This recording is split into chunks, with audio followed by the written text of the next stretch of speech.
Bonjour à toutes et à tous, j'espère que vous allez bien. Vous avez été très nombreux à me demander comment commencer l'élégance. Par quoi commencer? Et vous avez été nombreux aussi à me demander des longs formats sur YouTube à propos de l'élégance. Donc me voici et dans cette vidéo je vais vous donner quelques conseils pour commencer. Il est vrai que l'élégance, on ne sait pas trop ce que c'est, on pense que c'est mettre une robe, mettre des boucles d'oreilles, être poli, mais ça ne s'arrête pas là.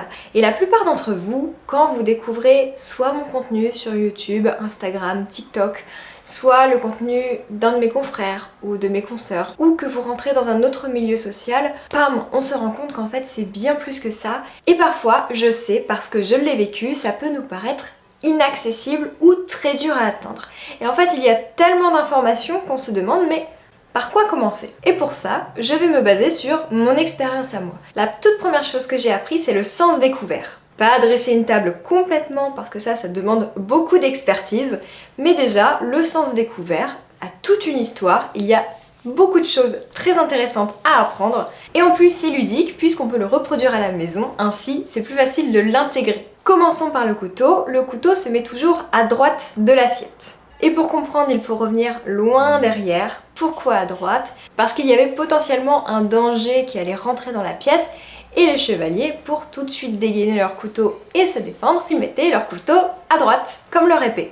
Même si les couteaux à l'époque ce n'étaient pas les couteaux qu'on trouve chez Ikea, mais c'est la tradition donc on laisse le couteau à droite. Ensuite la lame du couteau doit être retournée vers l'intérieur de l'assiette et non à l'extérieur. Et ça c'est simplement pour ne pas offenser son voisin. Ce que je veux dire par là c'est que derrière chaque tradition il y a une histoire et des codes très précis. Et en fait ce n'est pas juste le couteau à droite, lame inversée, point barre, non c'est que derrière il y a toujours une explication et c'est beaucoup plus intéressant d'apprendre les codes dans son entièreté. En plus vous allez voir que quand vous commencerez à maîtriser les codes, il y a des gens qui vont venir se confronter à vous. Par exemple la fourchette à la française a les pics vers le bas, le côté bombé vers le haut, pareil pour la cuillère et il y a toujours des gens qui viendront vous dire non c'est pas vrai, ça c'est à l'anglaise, donc c'est totalement faux. Ou alors on vous dira mais ça c'est que pour les nobles quand il y a des armoiries, ce qui est faux aussi parce que si elles sont retournées, c'est à cause de Louis XIV parce qu'il se prenait tout le temps ses manches dans la fourchette, il en avait marre et il avait imposé qu'on retourne toutes les fourchettes et les cuillères pour pouvoir manger tranquillement. D'où l'intérêt d'apprendre les codes, oui, mais l'histoire des codes pour ne pas être trop perdu entre les gens qui confondent certaines traditions avec d'autres pays et d'autres qui ont entendu une chose une fois et qui le prennent pour acquis. Bref, je vous conseille donc de commencer par apprendre le sens découvert, ça c'est très intéressant. Et ça vous verrez c'est très accessible, il y a beaucoup de contenu sur internet, vous allez voir plein de choses.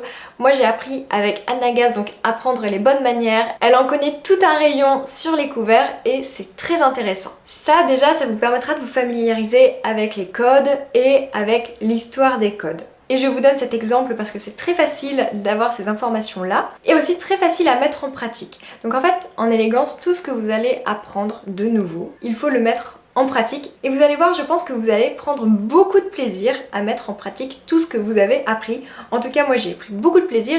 Et c'est d'ailleurs pour ça que j'en ai fait une chaîne YouTube, un compte TikTok, un compte Instagram. La deuxième chose que je vous conseille, qui est un petit peu plus dure mais qui est aussi essentielle, c'est de revoir votre garde-robe. Parce que c'est sincèrement l'une des choses les plus longues et les plus difficiles à atteindre, une garde-robe élégante. J'ai mis plus de 2 ans avant d'avoir plusieurs tenues élégantes. Donc c'est pour ça que je vous dis qu'il faut commencer maintenant. Et ce que je vous propose là, c'est pas d'aller faire un énorme tri, de remplacer les jeans par autre chose ou je ne sais quoi.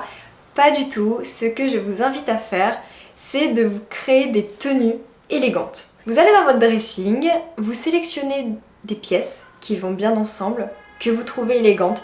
Ce ne sera peut-être pas le must de l'élégance, mais c'est un bon moyen de commencer sans avoir à aller s'acheter des vêtements tout de suite. Sélectionnez-vous déjà des tenues où vous vous dites ça va bien ensemble. Quand j'ai envie d'être élégant, j'ai cette tenue-là. Donc le haut, le bas, la paire de chaussures, le sac à main, le manteau quand on sera en hiver. Et le fait de visualiser tout ça, ça vous créera quand même une zone de confort. Les matins où les codes vous monteront à la tête et que vous n'arrivez plus à vous habiller. Ça a été un enfer pour moi, pourtant c'est pas grand chose, hein, je sais. Mais au début j'étais extrêmement psychorigide sur les codes et il fallait que ce soit comme ci, comme ça. Maintenant j'ai lâché du lest, mais ça peut vous arriver. C'est peut-être un joli pantalon en flanelle ou en coton avec un top, un petit top. Ça, les petits tops en maille, on en trouve absolument partout. En plus, c'est très actuel. Donc parfait pour à la fois répondre au code et à la mode. Ou alors là, comme il fait chaud, vous pouvez opter pour un ensemble en lin blanc crème. J'adore. En lin d'ailleurs ou en maille. Ça, si vous n'en avez pas, vous pouvez aller vous en acheter. Vous êtes sûr que ça ne se démodera pas et que ce sera toujours aussi beau. Et en plus, vous serez très à l'aise dedans. Ensuite, vous pouvez simplement trouver une robe que vous avez dans votre garde-robe, trouver une belle paire de sandales qui va avec. Je suis sûre que vous avez déjà des tenues élégantes. Et voilà, en fait, ça va se faire petit à petit. Ensuite, ce que vous pouvez faire avec les vêtements qui va beaucoup vous aider, c'est de retirer les sweatshirts de votre garde-robe et de les remplacer par des petits pulls en maille fins, des choses très élégantes qui épousent votre corps, qui passent partout, qui sont d'ailleurs aussi confortables que du molleton, ou encore de remplacer des petits tops comme je vais vous montrer juste avant qui sont très tendance, que l'on trouve partout, qui en plus sont autant accessibles que des t-shirts par justement vos t-shirts. Le t-shirt c'est un vêtement de sport, ok si on a envie d'avoir un look sport chic, si on a envie d'être effortless. Moi j'ai deux styles majeurs, j'ai le style élégant et j'ai le style effortless. J'aime beaucoup le style effortless. Bon là je parle d'élégance, j'ai déjà fait une vidéo sur le style effortless, mais ce que je veux dire c'est que là on se focalise sur l'élégance. Quand vous n'avez pas envie d'être habillé élégamment, vous pouvez porter vos t-shirts, etc. Mais on ne peut pas dire qu'un t-shirt est élégant. J'ai souvent cette conversation avec des gens qui tombent sur mes vidéos et qui me disent mais si on peut complètement être élégant en jean, l'élégance c'est juste le comportement. Et en fait, pas du tout. C'est-à-dire que deux personnes qui ont le même comportement, une personne qui est habillée avec un petit pantalon en flanelle, une jolie chemise ou une robe, et l'autre personne qui a un jean et un t-shirt, eh bien ce sera la personne qui sera habillée élégamment, qui sera plus élégant. Je sais qu'on a envie d'être cool, qu'on a envie de pas se prendre la tête, mais en fait l'élégance, il faut comprendre que c'est une discipline. Vous n'êtes pas obligé de vous habiller élégamment tous les jours. Juste ce que je veux dire, c'est qu'il faut le savoir. Après, on peut avoir envie d'être élégant tous les jours. Moi, j'essaye par exemple de m'habiller élégamment à 75% du temps. Après, voilà, ça dépend de mon activité. Aussi, j'habite à Paris, donc je suis très influencée par le style parisien, c'est-à-dire le style effortless. C'est pour ça que souvent je m'habille effortless parce que ça me fait plaisir. Le principal, c'est de vous faire plaisir. Mais on ne peut pas dire que porter des t-shirts, porter des sweatshirts, porter des jeans à tout va, c'est élégant. C'est faux. C'est sport chic. Et si vous préférez le style sport chic, pas de souci, gardez le style sport chic. Mais là, je parle d'élégance. Et quand je parle d'élégance, je fais référence à Angelina Jolie, à Kate Middleton, à Audrey Hepburn, pas à Ariana Grande ou Madonna. Et encore une fois, il faut distinguer l'élégance et le charisme. Par exemple, la dernière fois, on m'a dit Johnny Depp est très élégant. Johnny Depp n'est pas élégant, il a un style complètement rock, il a un comportement de rocker, voilà, et il est très charismatique, ça n'empêche pas, mais ce que je veux dire c'est que l'élégance c'est autre chose, l'élégance c'est une discipline. On n'est pas là pour se la jouer cool, on est là pour s'élever, même si ça ne nous empêche pas d'être cool et fun. Mais ça j'en parlerai peut-être dans une autre vidéo. Ok, donc voilà pour le plan vestimentaire, quelques axes à changer assez facilement mais qui vous demandent quand même de l'attention et un petit peu de travail. Ensuite, la troisième chose qui va vous aider et qui là demande beaucoup plus d'attention, c'est le langage. Par exemple, à l'époque, quand on me remerciait, je disais sans cesse de rien. Et un jour, mon chéri m'a dit mais Solène, ça ne se dit pas de rien, il faut dire je t'en prie, c'est vraiment pas classe. Et moi, c'était un peu mon époque, bon je m'en fous, je fais ce que je veux. Donc c'est pour ça que les gens qui répondent à mes commentaires, je comprends parce que j'étais comme ça avant, ok, je ne blâme pas, j'étais la même personne. Et un jour, dès que j'ai eu le déclic, allez j'attends que les pimpons passent, et un jour, dès que j'ai eu le déclic, en fait, j'y ai pensé tout de suite. Et je me suis forcée à chaque fois qu'on me remerciait à dire je t'en prie ou je vous en prie au lieu de rien. Et ça m'a pris quand même un bon mois, voire plus, avant que ce soit un automatisme.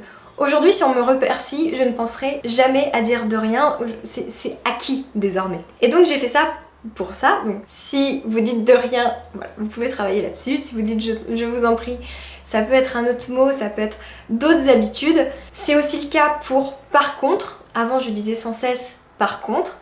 Maintenant je dis en revanche. J'avais fait une vidéo là-dessus d'ailleurs sur je crois passer un entretien de travail.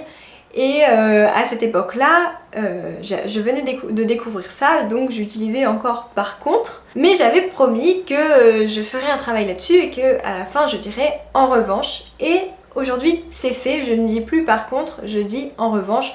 ou ça doit peut-être m'arriver quelques fois, mais je pense que dans un an, c'est terminé, je ne penserai plus à ce mot-là, et d'ailleurs quand je l'entends, mon oreille fait Ensuite, il faut éviter les mots trop familiers, mais en fait trop familiers à la limite du ringard. Parce que j'ai encore un langage familier, par exemple je dis coucou, parfois je parle de mes potes, je l'ai un peu gardé quand même, mais il y a des choses, des mots que j'ai effacés, des mots que finalement je trouvais ringards. Par exemple, au lieu de dire la machine est cassée, la machine est pétée. Ou alors tu manges une pomme, tu bouffes une pomme. Ces mots-là que je pouvais dire avant, que l'on entend dans le vocabulaire tous les jours, surtout chez les jeunes, est à proscrire quand on a envie d'être élégant. Et pour autant, vous pouvez garder quelques mots familiers. Voilà, je continue de dire coucou, je continue de dire mes potes, mon chéri, alors au lieu de dire mon compagnon.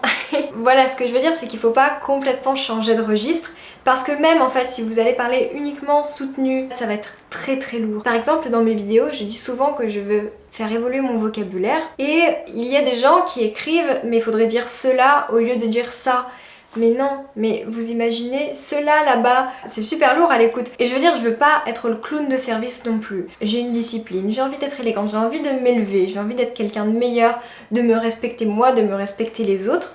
Mais je n'ai pas envie d'être le clown de service on se moque, on dit mais celle-là, elle est pas du tout dans son époque. Et c'est très important pour moi et je pense que ça va être important pour vous parce que vous n'aurez pas envie de vous sentir à part. Et donc, exclu. Donc faites comme bon vous semble, regardez un petit peu les mots qui passent, qui ne passent pas, mais ne soyez pas dans l'obsession du langage soutenu s'il vous plaît, parce qu'en fait ça peut juste être trop et ça peut vous exclure. Et je trouve ça quand même dommage, il faut aussi vivre avec son temps. Même si la langue française s'est un petit peu dégradée, vous pouvez continuer de garder votre vocabulaire, mais bon, il y a des constructions de phrases, il y a des choses qui sont un petit peu passées, et en fait c'est comme ça, c'est l'évolution, il faut l'accepter, et plutôt que d'être contre ça et choisir ses valeurs, choisir ce que l'on a toujours gardé, moi j'ai préféré faire un mélange entre ces valeurs et vivre avec mon temps. Voilà, j'ai beaucoup parlé, donc voici les 3 pistes qui peuvent vous faire commencer, qui vous permet de mettre un pas dedans. Donc je répète, le sens découvert, le style vestimentaire, choisir quelques tenues qui sont élégantes et enfin remplacer quelques mots dans votre vocabulaire. Je vous souhaite une très bonne journée, si vous avez des questions, n'hésitez pas à me les écrire en commentaire. Bisous!